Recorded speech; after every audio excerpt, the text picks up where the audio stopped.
नमस्कार सभी दोस्तों को कैरियर इंडियन एजुकेशन में आपका स्वागत है। मैं शुभम शर्मा आपको साइंस पढ़ाना चाहता हूं और मैं आज कोशिका के बारे में बात करूंगा। मैंने जहां तक कोशिका की बात की उससे आगे मैं आपको लेके चल रहा हूं। तो अपनी बात कोशिका अंगों के बारे में हो गई कि अपने कोशिका अंग कोशिका में क्या क्या है। तो इसका अपन सार पढ़ते हैं। सार मतलब एक इसका छोटा रूप करते हैं। तो आपके जो पढ़ रखा है वो धीरे धीरे माइंड में आता रहेगा पिछली क्लासों में, और तुमको समझ में आने लग जाएगा कि हाँ इस चीज़ में ये होता है, अपन कोशिका कोशिका कर रहे हैं। तो उसका सार देखते हैं आज। देखो, एक कोशिका की बात करता हूँ कि मान लो ये कोई कोशिका है, समझो। अभी जंतु कोशिका भी हो सकती है और पादप कोशिका भी हो सकती है। आज अपन दोनों की बात करेंगे, जंतु कोशिका भी क्या होती है, पादप कोशिका भी क्या होती है, इनमें अंतर भी क्या होते हैं। ठीक है, इनकी बात करेंगे। तो देखो, अब कोशिका, अब अपने पढ़ा कि कोशिका को जब अपन माइक्रोस्कोप में देखते हैं। अब आपको बताऊं, मान लो एक नीडल ली, आप सुई जानते हो। सुई को यदि अपन ऐसे पिंच करके भी, यदि थोड़ा सा भी पिंच करते हैं ना, तो उसमें अपनी कम से कम 8-10 कोशिकाएं आ जाती हैं। इतनी कोशिकाएं होती हैं एक छोटी सी सुई को पिंच करने पे ही। क्योंकि सूक्ष्मदर्शी के माध्यम से देखने पर पता चलता है कि कोशिकाएं कि इसमें क्या क्या पाया जाता है। तो अपन ने क्या पढ़ा, जैसे मान लो ये कोई कोशिका है, ठीक है। इस कोशिका में मान लो ये है माइट्रोकॉन्ड्रिया। अब कोशिका कैसे कार्य करती है इस बात को अपन जानेंगे। अब आपके दिमाग में आ जाना चाहिए, जैसे कि ये है माइट्रोकॉन्ड्रिया, इसके अंदर क्या है, माइट्रोकॉन्ड्रिया। अब आपको दिमाग में लेना है कि माइट्रोकॉन्ड्रिया की खोज किसने की थी, प्लस में ये क्या काम करता है। अब मान लो ये सेल है, एक छोटी सी सेल है, मैंने आपको बताया। मान लो ये छोटी सी सेल है, अब इससे इसका निर्माण होगा, किसका होगा, ये लो भूल जाते हो तुम तो थोड़ी देर में। एक छोटी सी कोशिका ऊतक का निर्माण करेगी समूह बना के। ऊतक से क्या किसका निर्माण होगा, अंग का निर्माण होगा। और अंग से किसका निर्माण होगा, तंत्र का निर्माण होगा, सिस्टम का पूरा तंत्र बन जाएगा। तो अब इस छोटी सी कोशिका से बात करें कि इस छोटी सी कोशिका में ऐसा क्या पाया जाता है कि ये इतना ग्रोथ करके एक पूरे सिस्टम या तंत्र का निर्माण कर लेती है। अब देखो, जैसे कि अपन ने श्वसन, अब मैंने लिखा माइट्रोकॉन्ड्रिया। अब आपके दिमाग में आना चाहिए, मैंने कहा ये कोशिका है, इसके अंदर माइट्रोकॉन्ड्रिया पाया जाता है। तो आपके दिमाग में आ जाना चाहिए माइट्रोकॉन्ड्रिया क्या करेगा, ऊर्जा का निर्माण करेगा, कोशिका को ऊर्जा देगा, ऊर्जा देके कोशिका में वृद्धि करने के लिए सहायक रहेगा। ये श्वसन अंग है, तो श्वसन की क्रिया में भाग लेगा। आपको ये दिमाग में आ जाना चाहिए। प्लस में ये दिमाग में आ जाना चाहिए कि इसकी खोज किसने की। दूसरी बात, मान लो इस कोशिका में क्या पाई जाती है, गोल्जी का। अभी मान लो पादप कोशिका की बात कर रहे होते तो इसमें क्या पाया जाएगा, जैसे पादप कोशिका की बात करें तो इसमें क्लोरोप्लास्ट पाया जाएगा, है ना। तो क्लोरोप्लास्ट क्या करेगा पादप कोशिका में, प्रकाश संश्लेषण का कार्य करेगा। प्लस में आपके क्लोरोप्लास्ट कोशिका में पाया जाता है। तो आपके दिमाग में ये आ जाना चाहिए कि क्लोरोप्लास्ट की खोज किसने की थी। क्लोरोप्लास्ट की खोज किसने की थी, सिम्फर ने। तो क्लोरोप्लास्ट के द्वारा क्या होता है कि क्या नाम से प्रकाश संश्लेषण होगा, भोजन का निर्माण होगा। तो कोशिका को क्या है, सहायता मिलेगी वृद्धि करने में। तो धीरे धीरे कोशिका से ऊतक बनेगा, ऊतक से अंग बनेगा, अंग से पूरे पादप का निर्माण हो जाएगा। इसी प्रकार जैसे कि माइट्रोकॉन्ड्रिया पाया जाएगा, गोल्जिकाएं पाई जाएंगी, फिर क्या पाई जाएंगी, लाइसोसोम। अब आपको पता है कि लाइसोसोम क्या कार्य करेगा इसमें, कि लाइसोसोम क्या होता है। मान लो कोशिका में लाइसोसोम है, कोई भी मृत कोशिकाएं पड़ी हुई है इसके अंदर, मान लो कोई मृत कोशिका हो गई, तो उनका क्या करेगा, ये पचाएगा, पाचन करेगा। पाचन करके उसके अपशिष्ट को क्या निकाल देगा, बाहर निकाल देगा।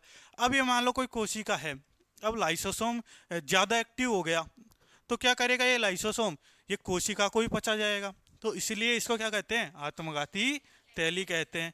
समझ में आया स्ट्रक्चर। अब क्या पाया जाएगा इसमें, एक क्या होगा, केंद्रक होगा, ठीक है। इस केंद्रक में क्या होगा, न्यूक्लियस होगा, यानी इसमें क्रोमेटिन, जो क्रोमेटिक पदार्थ होते हैं वो पाए जाएंगे, जैसे डीएनए पाया जाएगा, आरएनए पाया जाएगा। प्लस में मान लो एक कोशिका है, इसमें राइबोसोम पाया जाता है ना। अब आपके दिमाग में ये आना चाहिए पहली चीज कि राइबोसोम की खोज किसने की थी। प्लस में राइबोसोम का एक कोशिका में पाया जाता है, तो इसका कार्य क्या है? राइबोसोम क्या करेगा? प्रोटीन संश्लेषण का कार्य करेगा। फिर इसमें पाया जाता है अंतःपृथ्वी जालिका। अब अंतःपृथ्वी जालिका क्या करेगी? वसा का संश्लेषण करेगी। प्रोटीन अंतःपृथ्वी जालिका पे जो क्या नाम से चिकनी अंतःपृथ्वी जालिका पाई जाती है, वो तो क्या करेंगी? वसा का संश्लेषण करेंगी। और जो खुरदरी पाई जाती है, तो वो क्या करेंगी? प्रोटीन का संश्लेषण करेंगी।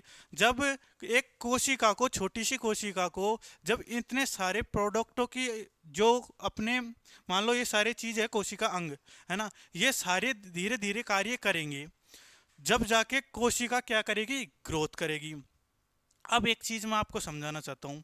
मैंने कहा था कि कोशिका की क्रियात्मक एवं संरचनात्मक इकाई है। क्यों है? तो उसका आपको डिफाइन करना है, क्योंकि इसमें जो भी कोशिकांग पाए जाते हैं क्रिया करेंगे, अपनी अपनी क्रिया, और अपनी संरचना को दर्शाएंगे। तो आपको समझ में आ जाना चाहिए ये बात कि कौन तो क्या काम करेगा, कैसे वृद्धि करेगा, किसने खोज की इसकी, और ये आगे चलकर कैसे अंग का या अंग से अंग तंत्र का निर्माण करते हैं। इस चीज को आपको नोट डाउन करना है। अब देखो, जैसे मान लो कि ये एक कोशिका है, समझना आप, इसमें क्या है? कोशिका द्रव भरा हुआ है। ये कोशिका भित्ति मान लो। कोशिका क्या है? सेल मेम्ब्रेन या कोशिका झिल्ली। अब ये इसमें क्या है कि क्या नाम से एक केंद्रक पाया जाएगा, अंदर की तरफ केंद्रक होगा। अब केंद्रक को क्या कहते हैं? जैसे अपना मस्तिष्क है ना। अब मस्तिष्क क्या है? केंद्रक को एक कोशिका का मस्तिष्क कहते हैं या निरंतर कहते हैं। अपन किसी भी बात को सोचते हैं, पहले कहाँ जाती है? अपने मस्तिष्क में। अभी आपने समझो कि जैसे मान लो कोई गर्म चीज है, जैसे तंत्रिका तंत्र काम करता है उसकी बात कर रहा हूँ। कोई गर्म चीज है, आपने उसको टच किया, जब तक आपका टच करने के बाद जो आपकी गर्माहट आपको महसूस हुई है, यदि वो दिमाग तक नहीं जाएगी और दिमाग आपको मैसेज नहीं देगा कि अब हाथ हटाना चाहिए, जब तक आपको हाथ नहीं हटेगा।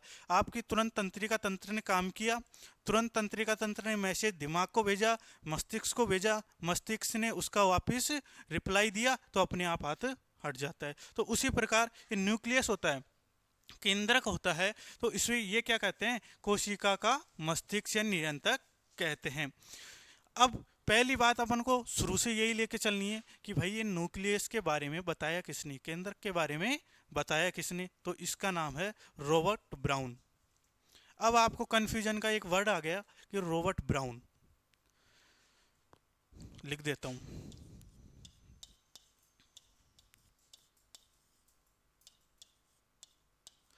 अब एक चीज को ध्यान रखना, क्या कि आपको कंफ्यूजन करने वाला वर्ड कैसे आ गया कि आपको मान लो ऑप्शन में ये दे दिया, रॉबर्ट हुक दे दिया और रॉबर्ट ब्राउन। अभी आपसे पूछ ले कि न्यूक्लियस की खोज किसने की, तो आपको उसमें रॉबर्ट हुक दिखेगा, तो आपको ऐसे लगेगा यार ये कोशिका की खोज रॉबर्ट हुक ने की थी कि रॉबर्ट ब्राउन ने की थी। तो ये क्या है? कंफ्यूजन वाले वर्ड। इसलिए मैं कहता हूँ कि आप बार बार इसको दोहराओ। अभी मैंने माइटोकॉन्ड्रिया लिखा, आपके दिमाग में इसकी खोजकर्ता का नाम आ जाना चाहिए। दूसरी बात, मैंने अंतःपृथ्वी जालिका लिखी, इसका खोजकर्ता का नाम आ जाना चाहिए, पहली बात। फिर दूसरी बात, ये कार्य क्या करता है, ये चीज़ें आपको ध्यान में आ जानी चाहिए। अब देखिए, रॉबर्ट ब्राउन ने इसकी खोज की, कि रॉबर्ट ब्राउन ने कहा कि ये क्या है, एक मतलब मस्तिष्क की तरह कार्य करता है, ये कोशिका का नियंत्रण करता है। अब अपन बात करते हैं कि कोशिका के सिद्धांत। अभी मैं चित्र बताता हूं आपको। जैसे कि केंद्रक है ना, इसकी खोज किसने की? रॉबर्ट ब्राउन ने। प्लस में उपनाम कोशिका का नियंत्रक या निर्देशक कहते हैं, क्योंकि ये निर्देश देता है कि किस चीज में क्या कार्य करवाना है। अभी जैसे माइटोकॉन्ड्रिया को कोशिका की इकाई कहते हैं, उसको कोशिका मतलब कोशिका झिल्ली को, कोशिका को। अब क्यों कहते हैं, इस बात की आपको नॉलेज होनी चाहिए कि आखिर कहते क्यों है। हर साइंस एक चीज कहती है, उसको समझना। साइंस का मतलब ये है क्या और किसके, किसको, कैसे, ये सारे क्वेश्चन देने चाहिए उस चीज को, कि क्या तो हो रहा है, किस लिए इसकी आवश्यकता है कोशिका में, या फिर क्या कार्य करेगा ये, इस बात की नॉलेज आपको होनी चाहिए। आप पढ़ रहे हो, मान लो मैंने केंद्रक पढ़ाया, आपको पता ही नहीं है केंद्रक के बारे में कि केंद्रक नाम से ही कि केंद्रक आखिर करता क्या है। पहली चीज तो ये। अब यदि आपको करता ही पता हो गया कि ये तो ये चीज कार्य करता है, तो आपको धीरे धीरे दिमाग में आने लग जाएगा ये चीज ये करता है, हाँ केंद्रक इसको वो करेगा। अभी आपको किसी ने बताया क्या कि मस्तिष्क से अपन सोचते हैं? कोई बताता है अपन को कि यार आप मस्तिष्क से सोचते हो? कभी किसी ने नहीं बताया ना। बहुत से लोग बाग तो दिल से भी सोचते हैं, है ना। तो बात ये है कि क्या नाम से मस्तिष्क से सोचता है, कभी कोई नहीं बताता। तो इसीलिए मान लो अभी मैंने बताया कि कोशिका का नियंत्रण। अब ये चीज आपको ऐसे लिखा दूंगा मैं कि उपनाम है, कोशिका की खोज किसने की, क्या है, लेकिन ये कोई नहीं बताएगा कि ये देखो कोशिका का नियंत्रण ऐसे करता है ना। तो ये जनरल नॉलेज की बात है, ये इतनी सी आपको आनी चाहिए। ये दो चीजें आप लिखो, पहले लिखो केंद्रक। केंद्रक में लिखोगे कि चलो एक चीज और समझ लो, फिर लिखना एक साथ ही, क्योंकि इसमें 5 मिनट लगा दोगे लिखने में। अब देखो, अब मैंने दो चीज बताए कि कोशिका के केंद्रक में, जैसे कि मान लो ये चित्र बना लेना आप। ये कोशिका क्या है? झिल्ली।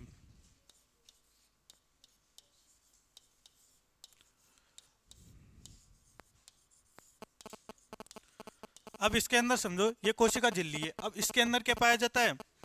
न्यूक्लियस, यानी केंद्रक।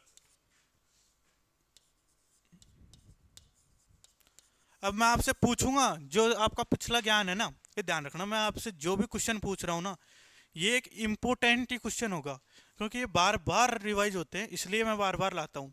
मैंने कभी आपसे जो क्वेश्चन नहीं आते ना, रेयर केसेस में नहीं आते, तो उनसे कभी मैं नहीं पूछता। मैंने कभी नहीं पूछूंगा कि माइटोकॉन्ड्रिया का आकार क्या है, ये कैसे कलर का है, ये कहाँ पाया जाता है, ये कभी क्वेश्चन आते ही नहीं है।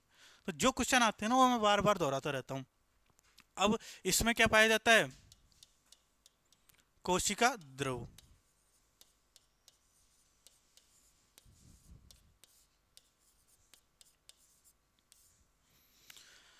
पहली बात, इसकी खोज किसने की थी? रॉबर्ट ब्राउन ने।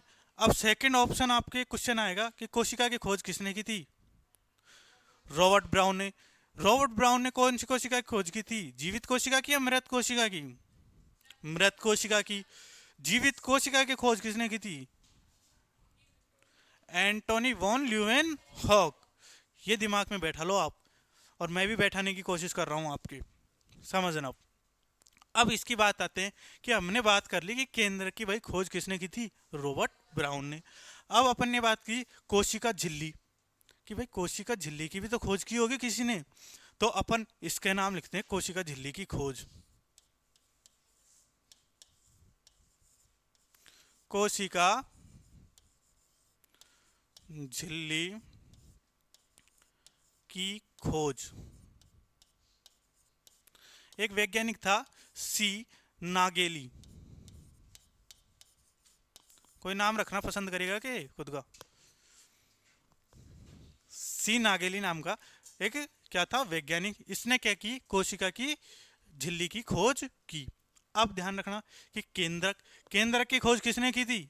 रॉबर्ट ब्राउन ने। अब दूसरी बात कहें कि सर सबकी खोज बता रहे हो आप, कोशिका द्रव की भी खोज बताओ। तो मैंने आपको शायद ये बात दिमाग में पहले ही थोड़ी थोड़ी डाल दी थी, क्योंकि मैं पढ़ाता हूँ ना, उससे पहले ही मैं बातचीत कर लेता हूँ थोड़ी थोड़ी। तो अब बात करते हैं अपन किसकी? कोशिका द्रव।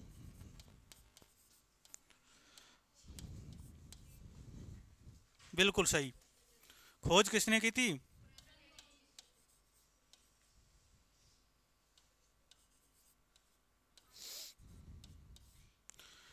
या तो पुरनकेंजे खेदो, यदि नाम याद नहीं होता पुरकेंजे खेदो, क्योंकि आपको मैं क्या है, कई उसमें जैसे मैं बताना चाहूँ कि जैसे किसी में फै लग रहा है, यदि आप उसको पै पढ़ लो ना, यदि आपको शॉर्ट से नाम है, जैसे सिम्फर है, सिम्फर।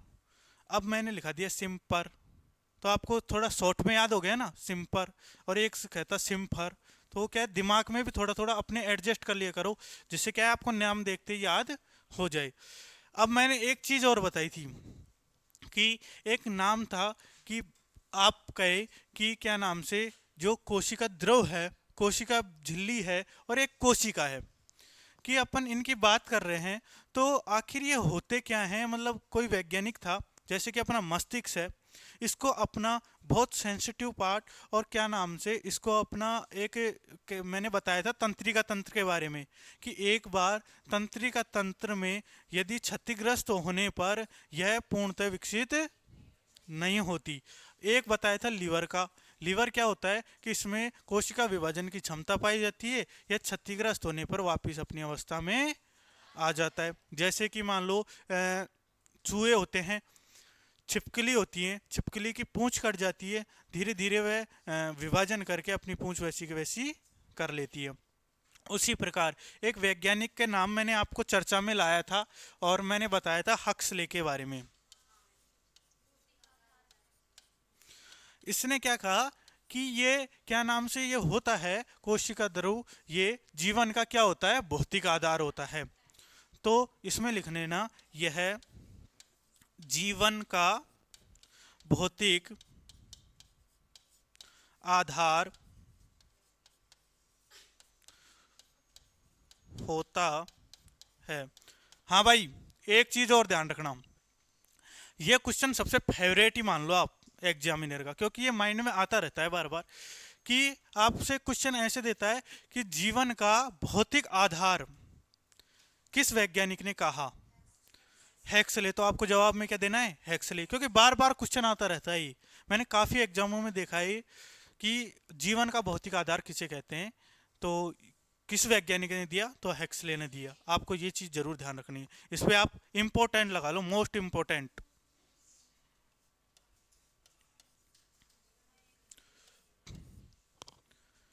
ये ध्यान रखना है ये चीजें, और ये चीजें पूछते भी हैं। जैसे नॉर्मल आदमी भी होगा, यदि उसने तैयारी कर रखी होगी ना, तो आपसे इन्हीं चीजों के बारे में पूछेगा, क्योंकि याद ही वो होते हैं सबसे ज्यादा जो बार बार पूछे जाते हैं। तो आपसे क्वेश्चन करेगा जीवन का भौतिक आधार किसने कहा, तो हक्सले ने कहा।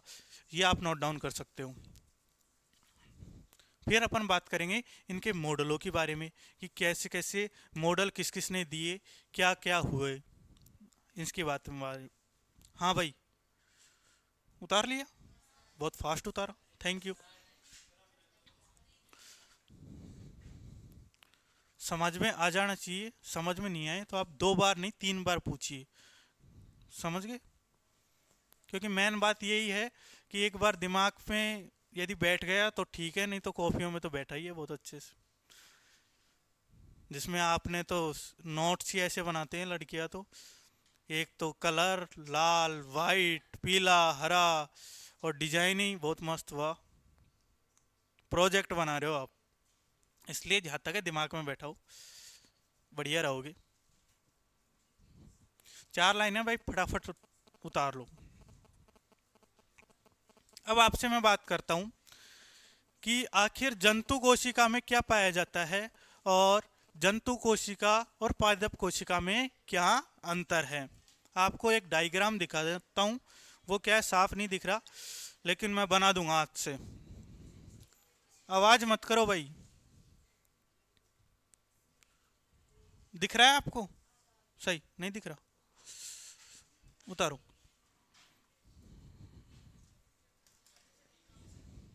आप टॉपिक बनाना केंद्रक। पहली बात, केंद्रक की खोज किसने की थी, रॉबर्ट ब्राउन ने। दूसरी बात, इसका उपनाम क्या है, क्योंकि केंद्रक है वो कोशिका का नियंत्रण करता है, प्लस में उसको निर्देश देता है कि क्या कार्य करना है। दूसरी बात, कोशिका झिल्ली की खोज किसने की थी, सी नागेली ने, है ना। फिर कोशिका ध्रुव की खोज किसने की थी। ये क्या है, ऐसे डायरेक्ट क्वेश्चन है जो उठने वाले हैं, इनको मैं क्या है बार बार मेंशन करता हूं आपके सामने, क्योंकि ये क्या है वैज्ञानिकों के नाम हर कोई के दिमाग से फिसल जाते हैं, इसलिए मैं बार बार आपको दिखाना चाह रहा हूं कि इनकी खोज इसने की थी, कार्य ये करते हैं। अब आपको जब भी मैं डायग्राम बनाऊंगा तो आपको इन चीज़ों की बात करूंगा, तो आपके तुरंत दिमाग में आ जाना चाहिए पहले चीज कि मैं आपको केंद्रक बोलूं ना, तो केंद्रक के वैज्ञानिक का नाम जरूर दिमाग में ले लेना। फिर दूसरी बात कि दिमाग में ये जाना चाहिए इसका उपनाम क्या है। मैं गलती से मान लो ये भी बोल सकता हूँ ये कोशिका का नियंत्रण है, और पूछ भी सकता हूँ कि केंद्र ये कोशिका का नियंत्रण कौन करता है। समझ में आ गया। दूसरी बात, कोशिका ध्रुव की खोज पुरकेंजे ने की थी। अब इसके बारे में हक्सले नामक एक वैज्ञानिक था, इन्होंने क्या कहा था, यह जीवन का भौतिक आधार होता है, आधार है का लो होता है वो कोई बात नहीं। ठीक है, अब बात करते हैं कि भाई कोशिका सिद्धांत को, पहले एक चित्र बताता हूं मैं आपको। जैसे कि ये देखो, ये क्या है, साफ नहीं दिख रहा, फिर भी मैं आपको बना दूंगा। मान लो ये कोई जंतु कोशिका है, क्या है, ये क्या है पहली बात मैंने आपको दो दो बार दोहरा दिया, कोशिकाएं नगण्य आंखों से नहीं देखी जा सकती।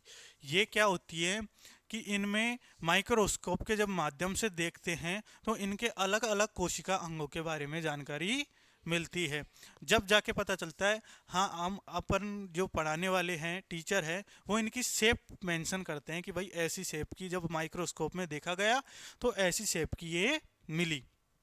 जैसे कि पादप कोशिका है, चौकोर शेप में मिली, जो आपको यहाँ पे दिख रहा होगा, चौकोर शेप में दिख रहा है किसी किसी को। प्लांट सेल क्या होती है, चौकोर शेप में दिखाई देती है, और जो एनिमल सेल है वो गोल शेप में दिखाई देती है। ठीक है, अब इसमें क्या होता है, जो ये कोशिका जो केंद्रक होता है, जो केंद्रक मैंने अभी बताया आपको, वो केंद्रक क्या होता है, कोशिका झिल्ली से सटा हुआ, मतलब कोशिका झिल्ली के पास पाया जाता है। और जो जंतु एनिमल कोशिका होती है, उसमें जो केंद्रक होता है वो क्या है, मध्य में पाया जाता है। अब आपसे क्वेश्चन की बात आए, आपको डिफाइन करने की बात आए, तो एक पॉइंट तो आपका ऐसे ही बन गया कि पादप प्लांट सेल में केंद्रक होता है, वो कहाँ होता है, कोशिका झिल्ली के पास होता है। जबकि किसमें, एनिमल सेल यानी जंतु कोशिका में केंद्रक होता है, वो कहाँ पे होता है, मध्य भित्ति में होता है। अब देखो मैंने बताया, जैसे कि ये होते हैं साइटोसोम, इनकी अपन बात करेंगे। साइटोसोम मतलब तारक। अब तारक के मैंने आपको शब्द है जो लिखा चुका हूँ, प्लस में आप ये ध्यान रखना, तारक का एक नाम सुनते ही आपके एक दिमाग में आ जाना चाहिए, यह क्या करता है, कोशिका का विभाजन करता है। तो ये चीजें आपको दिमाग में ले लेनी, क्योंकि मैं आपके दिमाग में पहले ही फीड कर चुका हूं जो मेरे को डेटा चाहिए आपसे, ध्यान रखना। अब ये क्या नाम से कोशिका का क्या करता है, विभाजन करता है। प्लस में अब ये देखो, ये लाइसोसोम पड़े हुए हैं कोशिका में। ठीक है, जैसे कि मैंने आपको एक चित्र बनाया था, उसमें दिखाया था, क्या है वो, जैसे कि इस तरीके से सब चीज़ें इसमें मिलेंगी। जैसे कि अंतःप्रदिश जालिका भी मिलेगी, लाइसोसोम भी मिलेंगे, न्यूक्लियस भी मिलेंगे, माइट्रोकॉन्ड्रिया भी मिलेंगे, अंतःप्रदिश जालिका भी मिलेगी, रिक्तिकाएं भी मिलेंगी, और ये सारी चीज़ें इसमें मिलेंगी। लेकिन आपको देखना क्या क्या है कि कौन तो इसमें आपको अंतर देखने, जैसे कि पादप कोशिका और अपन जंतु कोशिका में अंतर करेंगे। तो मैंने एक अंतर बताया कि जब केंद्रक होता है जंतु कोशिका की, जब माइक्रोस्कोप में देखते हैं तो केंद्रक क्या होता है, कोशिका झिल्ली के पास में दिखाई देता है। अब बात करेंगे एनिमल्स कोशिका की, नहीं, जंतु पादप कोशिका में कोशिका के पास में दिखाई देता है। जबकि जंतु कोशिका की बात करें तो जंतु कोशिका में वो क्या करता है, मध्य में दिखाई देता है। तो एक अंतर हो गया ना कि पादप कोशिका में तो कोशिका भित्ति के पास पाया जाता है, जबकि जंतु कोशिका में कोशिका में मध्य में होता है, एक अंतर। अब दूसरा क्या होता है कि इसमें क्या है, देखो डबल झिल्ली पाई जाती है, झिल्ली है ना ये, देखो एक झिल्ली ये और एक झिल्ली ये, ऐसे समझो, दिख रहा है आपको, झिल्ली पाई जाती है। यानी जब नहीं दिख रहा, पादप कोशिका होती है, पादप कोशिका में दो झिल्लियाँ पाई जाती है, यानी इसमें कोशिका भित्ति पाई जाती है। पादप कोशिका होती है, उसमें क्या है, कोशिका भित्ति पाई जाती है, जबकि जंतु कोशिका में ऐसा नहीं पाया जाता। दूसरा अंतर हो जाएगा कि पादप कोशिका में तो कोशिका भित्ति पाई जाएगी क्योंकि ये दिख रही है आपको, और इसमें जंतु कोशिका में कोशिका भित्ति नहीं पाई जाती। अब देखो ये है रिक्तिका, रिक्तिका कहते हैं इसे, है ना। अब ये क्या है, इसमें पादप कोशिका में आकार में बड़ी होती है, जबकि जंतु कोशिका में आकार में छोटी होती है। अब इसका जिक्र अपन क्या करेंगे, जब मैं डायग्राम बनाऊंगा, आपको समझाऊंगा कि पादप कोशिका क्या होती है और जंतु कोशिका क्या होती है। अभी तो मैं आपको डिजिटल डिजिटल चित्र के माध्यम से बता रहा हूँ कि देखो इसमें तो पादप कोशिका ये होती है और ये जंतु कोशिका में होती है। ये आपको डिफाइन कर रहा हूँ कि माइक्रोस्कोप के माध्यम से जब देखते हैं तो ऐसी संरचना दिखाई देती है। एक मैं खुद का चित्र बनाऊंगा जंतु कोशिका का और पादप कोशिका का, तो उसमें आपको पूर्णतः क्लियर हो जाएगा कि ये तो जंतु कोशिका है और ये पादप कोशिका है। आप बिना चित्र के माध्यम से ही आप खुद ही उसमें अंतर कर लोगे। चित्र देखा आपने और आपको पता चल जाएगा पादप कोशिका में ये पाए जाते हैं, जंतु कोशिका में ये पाए जाते हैं। दूसरी बात अपन करेंगे कि जैसे पादप कोशिका है, जंतु कोशिका है, अब जैसे कि इसमें ये पाए गए माइट्रोकोन्डिया है। अब मैंने आपको माइट्रोकोन्डिया की संरचना बताई थी। अब आपको क्या है, इसमें शायद दिख नहीं रहा, जैसे कि इसमें ऐसा ये छोटा सा बंडल है। देखो ये बंडल है, दिख रहा है आपको? बंडल तो दिख रहा होगा ना, छोटा सा, है ना? अब इसमें कैसी संरचना है, ऐसी संरचना दिख रही होगी आपको। ये देखो, ये माइट्रोकोन्डिया है। जब मैंने आपको जूम करके इसको बताया था तो अब ये क्या है, ये उंगली जैसी संरचना है। ये क्या है, ऑक्सी श्वसन का कार्य करती है, मात्रक वंशागति में सहायक है और क्या नाम से एटीपी का निर्माण करके ऊर्जा का निर्माण करती है। ये आपके दिमाग में आ गया। अब इसमें ये जो मैंने गोल्जिकाएं बताई, इसमें गोल्जिकाएं हैं। जैसे कि अभी साफ चित्र में कल सर से बोलूँगा तो वो लगाएंगे, जब जाके बताऊंगा, फिर हैंड से बनाऊंगा जब जाके आपको समझ में आएगा। क्योंकि ये चीज़ें दो बार समझाऊंगा, क्योंकि कोशिका एक बार, कोशिका के बारे में आपको नॉलेज आनी चाहिए कि हाँ एक्चुअल में ऐसी होती है। अब ये तो मैंने इसका अंदर का पार्ट तो पूरा इसको पोस्टमार्टम करके दिखा दिया आपको कि इसके अंतर्गत ये पाया जाता है। अब इसको, इसके जो भाई स्ट्रक्चर है उसको बारे में दिखा रहा हूँ आपको। अब देखो ये गोल्जिकाएं होती है, मतलब अंतःप्रद्वी जालिकाएं ये रही। अब अंतःप्रद्वी जालिका में क्या होता है आपको पता है? देखो इसमें एक तो अंतःप्रद्वी जालिका ये दिख रही, एक ये दिख रही, ये दोनों प्रकार की संरचनाएं दिखती है। तो आप सोचो, दिमाग लगाओ कि इसमें दो अंतःप्रद्वी जालिका का क्या काम है? क्यों दो अंतःप्रद्वी जालिकाएं इस कोशिका में दिख रही है? तो मैंने इसीलिए आपको डिफाइन किया था कि सर इसमें खुरदरी पाई जाती है और एक चिकनी पाई जाती है। चिकनी होती है वो वसा का संश्लेषण करती है और जो खुरदरी होती है उस पर राइबोसोम पाए जाते हैं, इसलिए उसको खुरदरी सतह कहते हैं। वो क्या करते हैं, प्रोटीन का संश्लेषण करते हैं। जी बिल्कुल।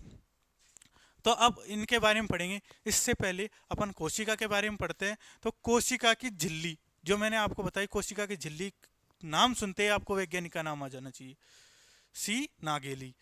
इसने कोशिका के बारे में बताया। अब कोशिका झिल्ली के बारे में अलग अलग वैज्ञानिकों ने सिद्धांत दिए। अब सिद्धांतों की बात करते हैं अपन और सिद्धांतों को समझते हैं कि आखिर कोशिका के बारे में अलग अलग वैज्ञानिकों ने किस किस के क्या क्या सिद्धांत दिए। अब देखो एक सैंडविच मॉडल। अब आपको सैंडविच के बारे में बताता हूँ। सैंडविच सबने खाया है, पता होगा, देखा भी है। अब सैंडविच कैसा होता है कि जैसे कि, हाँ पौष्टिक, पौष्टिक तो कभी होते ही नहीं है फास्ट फूड बेटा, टेस्टी होता है। चलो आज यहाँ टेस्ट करते हैं। जैसे कि ये मान लो एक परत होगी, ठीक है, सैंडविच की। ये कौन सी परत होगी, दूसरी परत होगी, है ना? फिर इसके अंदर क्या क्या करते हैं, वो मसाला भरते हैं, है ना? तो हम भी भरेंगे भाई, मसाला तो जरूरी है। हाँ खा लेना आपकी इच्छा हो तो इसको, बोर्ड को छोड़ देना। लेकिन अब देखो क्या होता है कि सैंडविच मॉडल आखिर इस किस मतलब किस लिए, पहले तो ये ध्यान रखना कि जो सैंडविच मॉडल है वो डेविसन और डेनियल ने दिया था। अब इन्होंने क्या कहा था इस बारे में अपन को देखना है, आखिर इन्होंने क्यों कहा इसको सैंडविच मॉडल। पहली बात, सैंडविच मॉडल इसलिए कहा क्योंकि ये क्या है, सैंडविच की शेप में दिखाई देता है। क्योंकि इसमें क्या है कि जैसे एक परत ये रही, जैसे कोशिका होती है उसकी एक परत ये रही, एक परत ये रही, तो ये क्या है, ये प्रोटीन की बनी होती है। और जो इसके अंदर पाई जाती हैं, देखो ऐसी संरचनाएं कुछ आपको नज़र दिखाई देगी यदि आप कोशिका की झिल्ली को देखोगे। तो इस वैज्ञानिक ने इसके बारे में ये कहा। अब आपको देखने से क्या लग रहा है, ऐसा महसूस हो रहा है ना कि जैसे सैंडविच जैसी संरचना हो, कि इसके अंदर दो तो परतें हो गई, तो ये क्या है, प्रोटीन की परतें हो गई दोनों, ऊपर नीचे प्रोटीन की परतें होगी, और बीच में क्या भरा रहता है, इसमें लिपिड भरा रहता है, यानी फास्फोलिपिड भरा रहता है। अब आपको समझने की बात ये कि आपको क्वेश्चन आएगा, क्वेश्चन कैसे आएगा कि आपके पूछ ले कि सैंडविच मॉडल की मध्य पट्टिका किसकी बनी हुई होती है, किसकी बनी हुई होती है भाई, फास्फोलिपिड की। तो यानी किसकी बनी होती है, लिपिड, और लिपिड में भी कौन सा, फास्फोलिपिड।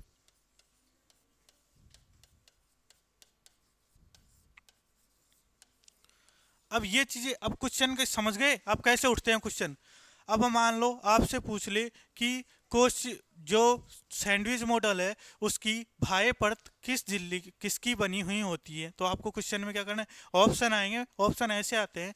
ऑप्शन बहुत गंदा राग है, क्योंकि एक बार ऑप्शन क्या है, सबको कम से कम दो ऑप्शन ऐसे लगते हैं कि ये भी हो सकता है तो ये भी हो सकता है।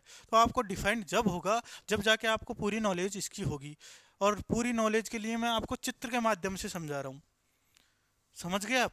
तो इसलिए मैं बता रहा हूँ, क्योंकि मान लो ऊपर की परत होती है, अब मान लो एक क्वेश्चन उठ जाए आपसे कि सैंडविच मॉडल की बाह्य परतें किसकी बनी हुई होती है, ऑप्शन में आपको दे दे प्रोटीन दे दे, लिपिड दे दे, वसा भी मान लो दे दे, और मान लो शर्करा दे दे, कुछ भी दे दे आपको चार ऑप्शन में, जब आपको पता ही नहीं होगा, आपके दिमाग में ही डायग्राम खाली होगा, तो फिर बताओ आप कैसे कर पाओगे।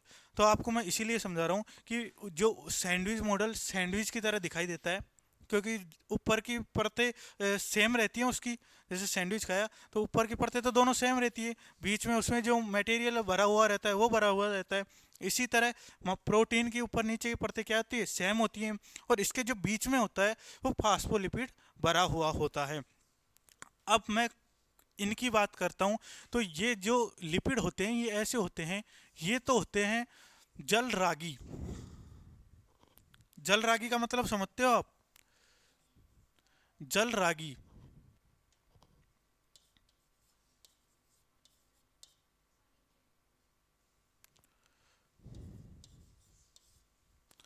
और एक होता है जल विरागी, जैसे कि मैंने बताया, ये टेल पार्ट हेड पार्ट होता है, मतलब ये हेड पार्ट होता है, ये टेल पार्ट होते हैं, ये जल रागी होते हैं, ये जल विरागी होते हैं, मतलब ये जल के साथ क्रिया कर लेते हैं, ये जल से दूर रहते हैं। जैसे कि मान लो तेल होता है ना, तेल को पानी में डालो, आप कितने घोलने की कोशिश करो वो धीरे धीरे ऊपर परत जमा लेगा, वो कभी घुल ही नहीं पाएगा, तो वो क्या है, जल विरागी है, जल विरागी लिपिड होता है। तो इसी प्रकार लिपिड होते हैं क्या होते हैं, जल विरागी होते हैं।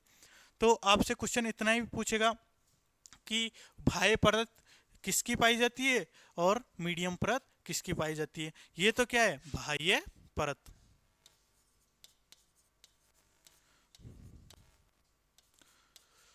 और ये दोनों क्या हो गई, बाह्य परत,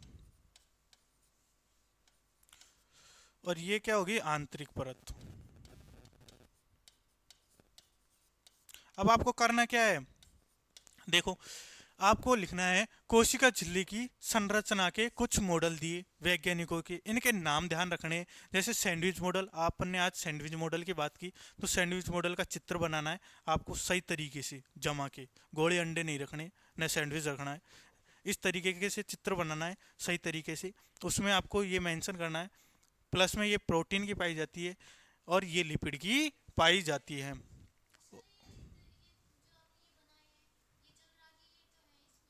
जी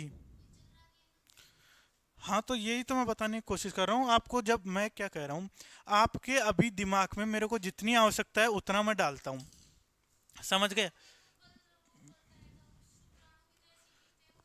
अरे शेप सबकी अलग अलग होती है, चलो समझो, आप सही कह रहे हो, लेकिन मेन बात ये है उसमें पूरी स्ट्रक्चर, उसकी स्ट्रक्चर कैसी होती है वो मैं आपको बताऊंगा, उसकी पूरी स्ट्रक्चर अलग होती है बेटा, ये तो मैं बताने की बात है, मैं समझाने की बात है, चित्र ऐसा थोड़ी होता है, समझे। मतलब जो ऑथेंटिक चित्र होता है वो कभी ऐसा होता ही नहीं है। अभी ऑथेंटिक चित्र भी आपको बताऊंगा जब पढ़ाऊंगा, जब नेट पे, फिर आप समझ लेना कि ये ऐसा होता है।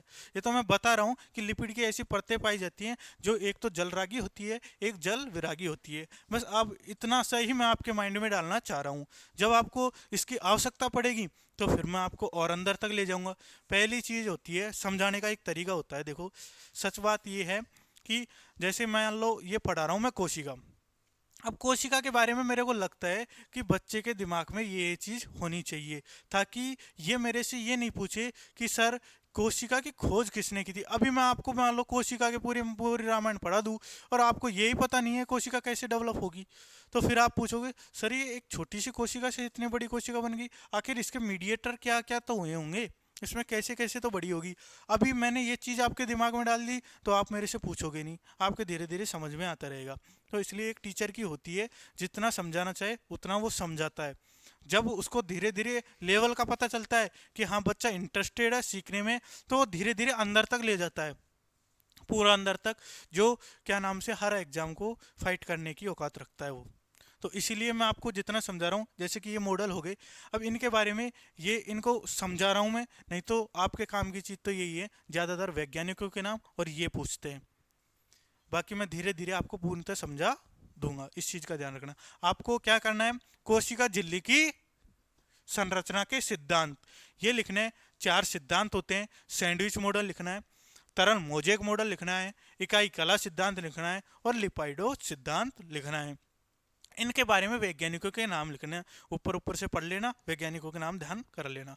फिर आपको मैं इनकी संरचना के बारे में बताता हूँ, जो क्या नाम से आपको संरचना देखते ही आपके दिमाग में आ जाएगा कभी क्या, क्योंकि ये क्वेश्चन क्या होते हैं, इधर से इधर होने वाले होते हैं। मतलब आपको प्रोटीन यहाँ भी दिखेगा, जैसे कि मैंने आपको एक क्वेश्चन पूछा था कि राइबोसोम किस किस में पाया जाता है। अब राइबोसोम आपको माइट्रोकॉन्ड्रिया में भी दिख रहा था, क्लोरोप्लास्ट में भी दिख रहा था और अंतःप्रति जालिका में भी दिख रहा था। तो इन इनमें क्या है, क्या नाम से कॉम्बिनेशन हो जाएगा, आपको दिमाग में पता ही नहीं चलेगा। तो इसलिए मैं इन चित्रों के माध्यम से इसलिए बता रहा हूँ, क्योंकि आप चित्र देखो तो आपको पता रहे कि हाँ ये सैंडविच मॉडल बताया था सर ने, तो सैंडविच में क्या है, दोनों परतें क्या है एक जैसी होती है, तो प्रोटीन की होगी तो निचली भी प्रोटीन की होगी। तो इस बारे में बात कर रहा हूँ।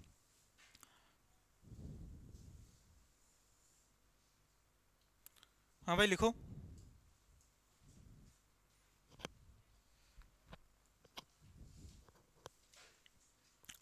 ये उतार लो फिर मैं लिखता हूँ।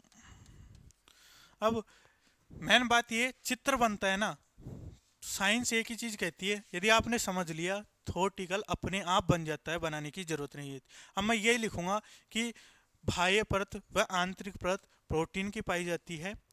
पहले लिखो सैंडविच मॉडल में बाह्य परत व आंतरिक परत, बाह्य परत, दोनों बाह्य परत प्रोटीन की पाई जाती है, जबकि जो मीडिएटर, जो आंतरिक परत होती है वो लिपिड की पाई जाती है। मात्र इतनी सी लाइन लिखनी है, सैंडविच मॉडल खत्म। खा लिया, ये तो सही बात है जी।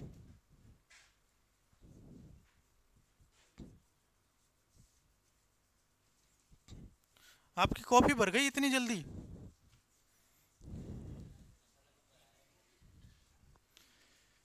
मसाला भर तो दिया, कम भरा है।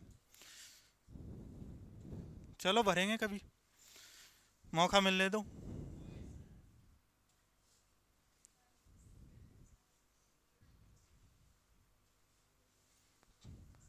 उतार लो फटाफट उतार लो।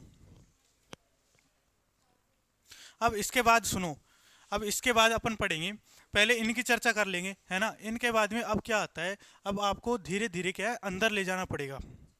अब आपको पूरा दर्शन आपका इसका करा दिया मैंने कोशिका का, अब धीरे धीरे आप क्या है अंदर चलोगे। फिर अपन पढ़ेंगे कोशिका में आखिर विभाजन होता कैसे है। अभी तो मैंने डायरेक्ट बताया, ये छोटी सी कोशिका है, ये कोशिका इधर बढ़ी तो अंग अंग बन, ऊतक बन गया, ऊतक से अंग बन गया, अंग से तंत्र बन गया। अब इसका विभाजन पढ़ेंगे कि आखिर एक कोशिका से दो कोशिका कैसे बनी। तो धीरे धीरे विभाजन। फिर दूसरी बात अपन कल, कल ये चीज़ ध्यान रखना, उतारना फटाफट और समझना पहले। जंतु कोशिका और पादप कोशिका में अंतर करेंगे कि जंतु कोशिका आखिर क्या है और पादप कोशिका क्या है। और दूसरा शब्द और आपके दिमाग में मैं ऐड करना चाहता हूँ, एक बात करेंगे, प्रोकैरियोटिक क्या होते हैं और यूकैरियोटिक क्या होते हैं। बस आप नाम समझ लो और दिमाग में ऐड कर लो कि आपको अटपटा नहीं लगे आज। ओके, कल पढ़ते हैं। थैंक यू, धन्यवाद।